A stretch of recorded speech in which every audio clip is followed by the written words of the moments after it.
Kamu bangun tidur, buka ponsel, dan dalam 5 menit pertama kamu sudah merasa jadi orang paling gagal di dunia. Kamu melihat teman lama sudah beli rumah, rekan kerja naik jabatan, atau kenalan yang hidupnya tampak sempurna tanpa celah. Seketika itu juga, rasa syukur yang kamu bangun kemarin runtuh seketika hanya karena satu unggahan foto di layar kecil itu. Kamu lupa bahwa kamu sedang bertarung dengan versi dirimu yang kemarin, bukan sedang berlomba dengan hidup orang lain yang hanya menampilkan bagian indahnya saja. Kenyataannya, kamu bukan sedang kurang beruntung, tapi kamu sedang sakit hati karena terlalu sering mengintip dapur orang lain sementara dapurmu sendiri berantakan. Kamu terlalu sibuk menghitung apa yang orang lain punya sampai kamu lupa menghitung apa yang sudah ada di genggamanmu. Berhenti membohongi diri sendiri dengan kata iri yang dibalut rasa kagum. Kamu sebenarnya sedang merasa rendah diri karena kamu tidak punya standar hidup sendiri dan memilih mengikuti standar hidup orang lain yang bahkan belum tentu nyata. Mari kita jujur, rasa iri itu seperti racun yang kamu minum sendiri tapi kamu berharap orang lain yang mati. Kamu merasa sesak saat melihat orang lain mendapat apa yang kamu inginkan, padahal kamu tahu proses mereka tidak mungkin instan. Kamu hanya melihat hasil akhir, tapi kamu menutup mata terhadap air mata dan keringat yang mereka keluarkan di belakang layar. Kamu ingin hasilnya, tapi kamu terlalu malas untuk menjalani penderitaannya. Setiap kali kamu merasa kurang, itu adalah tanda bahwa kamu sedang mengabaikan nikmat yang sudah ada di depan mata. Kamu mengeluh tentang pekerjaan yang melelahkan, sementara di luar sana ada orang yang rela melakukan apa saja hanya untuk mendapatkan posisi yang kamu benci itu. Kamu merasa hidupmu stagnan, padahal sebenarnya kamu hanya sedang tidak mau bergerak dan lebih memilih mengasihani diri sendiri agar merasa punya alasan untuk berhenti. Keinginanmu untuk menjadi seperti orang lain adalah bentuk pengkhianatan terhadap dirimu sendiri. Kamu menghina garis waktu hidupmu hanya karena melihat orang lain sudah sampai di garis finish lebih dulu. Kamu lupa bahwa setiap orang punya musim yang berbeda, dan memaksakan musim panen di musim tanam hanya akan membuatmu stres tanpa hasil yang nyata. Keresahan ini muncul karena kamu meletakkan harga dirimu pada pengakuan dunia, bukan pada kedamaian batin. Kamu merasa tidak berharga jika tidak punya barang yang sama dengan mereka. Kamu merasa tertinggal jika tidak melakukan perjalanan yang sama dengan mereka. Kamu telah menjadi budak dari persepsi orang lain tentang apa itu kesuksesan. Rasanya memang menyakitkan saat kamu merasa sudah berjuang maksimal tapi hasilnya tetap tidak terlihat sehebat milik orang lain.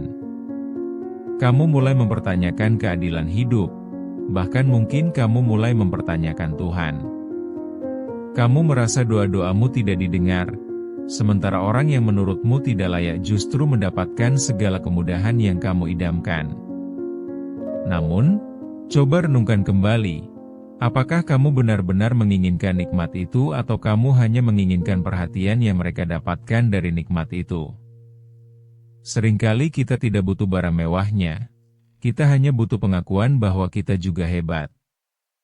Kita tidak butuh jabatan tingginya, kita hanya ingin orang-orang melihat kita sebagai sosok yang berhasil. Jika kamu terus hidup dengan cara membandingkan, kamu tidak akan pernah sampai pada titik cukup. Karena di atas langit selalu ada langit, dan akan selalu ada orang yang lebih kaya, lebih cantik, atau lebih sukses darimu. Jika syukurmu tergantung pada posisi teratas, maka kamu akan menghabiskan sisa hidupmu dalam keadaan haus yang tidak pernah terpuaskan. Bayangkan seorang mahasiswa tingkat akhir yang setiap malam terjaga bukan untuk mengerjakan skripsi, tapi untuk melihat story teman seangkatannya yang sudah mulai bekerja di perusahaan besar. Dia melihat foto meja kantor yang rapi, kopi mahal, dan kartu nama yang mengkilap. Seketika itu juga, rasa percaya dirinya hilang dan dia merasa skripsinya adalah beban yang mustahil untuk diselesaikan, karena dia merasa sudah tertinggal jauh. Dia mulai menunda tugasnya bukan karena sulit, tapi karena merasa usahanya tidak akan pernah bisa mengejar ketertinggalan itu. Dia terjebak dalam overthinking yang tidak ada ujungnya, memikirkan bagaimana nanti dia menjawab pertanyaan keluarga saat Lebaran. Setiap kali dia membuka laptop, bayangan kesuksesan temannya itu menghantui, membuat jemarinya kaku untuk mengetik satu kalimat pun. Atau lihatlah seorang ibu rumah tangga yang merasa hidupnya membosankan karena hanya berkutat dengan popok dan cucian. Dia melihat unggahan teman sekolahnya yang sedang berlibur di luar negeri dengan pakaian mewah dan senyum lebar.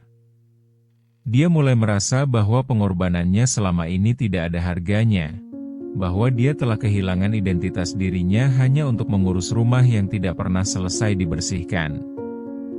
Dia lupa bahwa teman yang berlibur itu mungkin sedang berjuang melawan kesepian yang teramat sangat di negeri orang.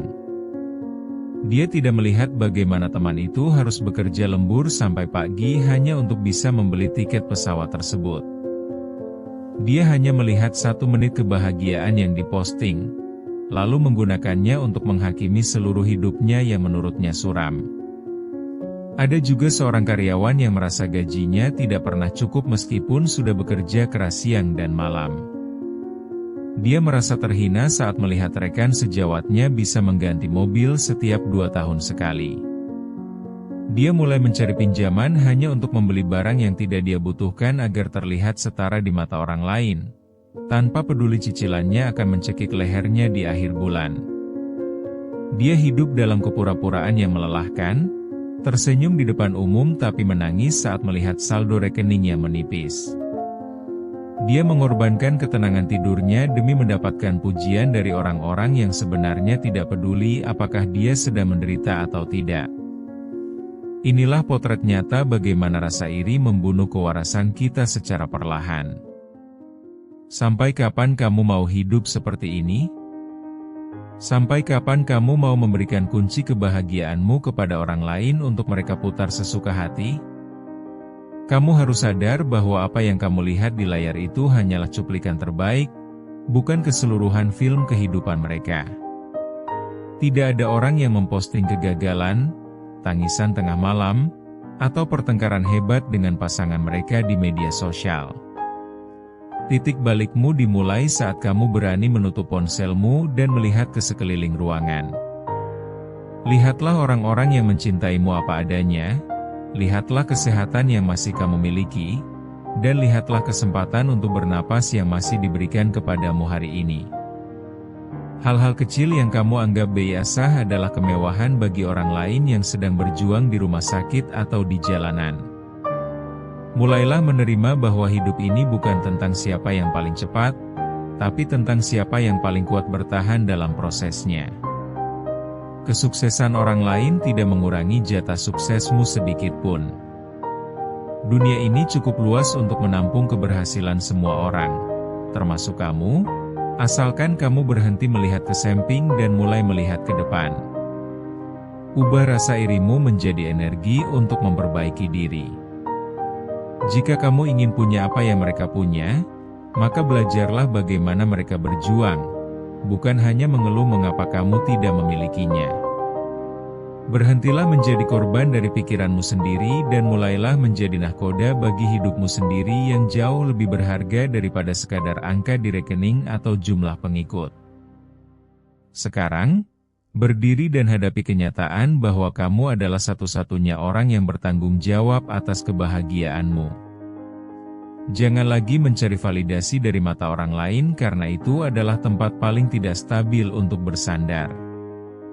Fokuslah pada progres kecilmu setiap hari, meskipun itu hanya sekadar membereskan tempat tidur atau menyelesaikan satu halaman tugas yang selama ini kamu tunda. Syukur itu bukan tentang menerima nasib dengan pasrah, tapi tentang menghargai apa yang ada sambil terus berjuang untuk apa yang diinginkan. Jangan biarkan kemilau hidup orang lain membutakan matamu dari potensi besar yang ada di dalam dirimu sendiri. Kamu punya jalanmu sendiri, kamu punya waktumu sendiri, dan kamu punya cerita unik yang tidak bisa disamai oleh siapapun di dunia ini. Berhentilah mengeluh dan mulailah bergerak. Dunia tidak peduli dengan alasanmu, dunia hanya peduli dengan hasil karyamu. Jadi, hapus semua rasa iri itu, buang semua rasa rendah diri itu, dan buktikan pada dirimu sendiri bahwa kamu bisa menjadi versi terbaik tanpa harus menjatuhkan atau membandingkan dirimu dengan orang lain. Lakukan sekarang, atau kamu akan selamanya menjadi penonton dalam hidupmu sendiri.